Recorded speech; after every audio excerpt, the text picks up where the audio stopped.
Welcome to the International Copper Association's Copper Connections podcast. I'm Nicole Witoslawski, Marketing Communications Manager for the International Copper Association, or the ICA. Today, my colleague, Bob Weed, Vice President OEM for the Copper Development Association, talks with Ray Bakerjian from SAE International. Ray is Electric Vehicle Program Development Manager for the Engineering, Events, Development, and Management team of SAE International. He is responsible for the management and oversight of the SAE 2012 Powertrain Electric Motor Symposium held at the Westin Book Cadillac Hotel in Detroit. This year's event will focus on technology and innovation in the vehicle powertrain electric traction motor industry. Thanks for joining us, Ray. Bob? All right. Thank you, Nicole. I'm delighted to have Ray Bakerjian of SAE with me today. We're going to talk about their exciting plans for programs around electric vehicles, and in particular, the symposiums that SAE has been hosting for the last couple of years. Ray, I believe this is the second year for the symposiums on EVs, HEVs, and electric motors. Can you give me a little bit of background on how SAE identified the need for these meetings? Well, thank you, Bob. It's nice to be here.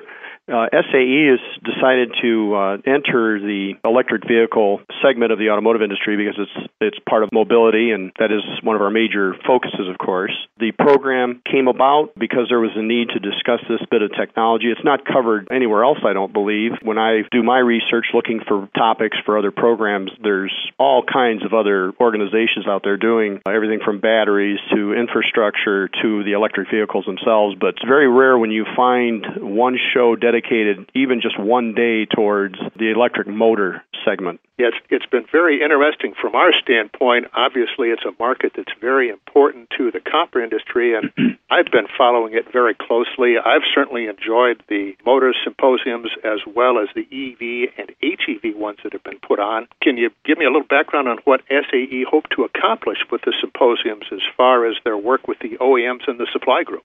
Well, it's mostly to inform those people that are attending what the latest state of the art is, how it evolves over the year, from year to year. And this year we actually decided to expand the segment that has been run in the previous locations that was dealing with rare earth metals. We have an expert in the field, Jack Lifton, and he has been with this particular event since its beginning. It's with this, I think, is the fourth event. It was held in Indianapolis, Stuttgart, Germany, and in Shanghai, China. And now we're running it again here in the Detroit area, and we're going to keep running it several more times anyways. But I came in about the middle of this program to SAE, and I had heard that during one of Jack's earlier presentations, he was quite popular. He would get a lot of people coming up after the event to talk to him and ask him more questions. So it seemed when we're going to refresh this material, you want to really try and focus and maybe present more material for a topic that is well received and popular. So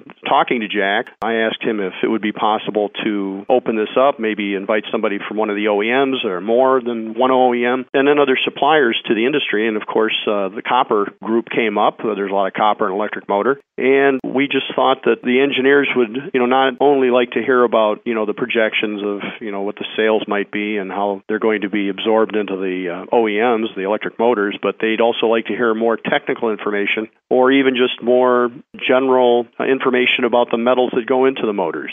Yeah, well, I think it was a great move. I agree. I was at the session last year in Indianapolis.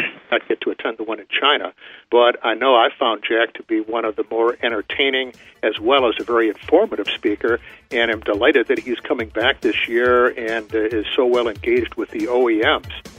This is the end of the first module interview with Ray Bakerjian. The program continues on part 2.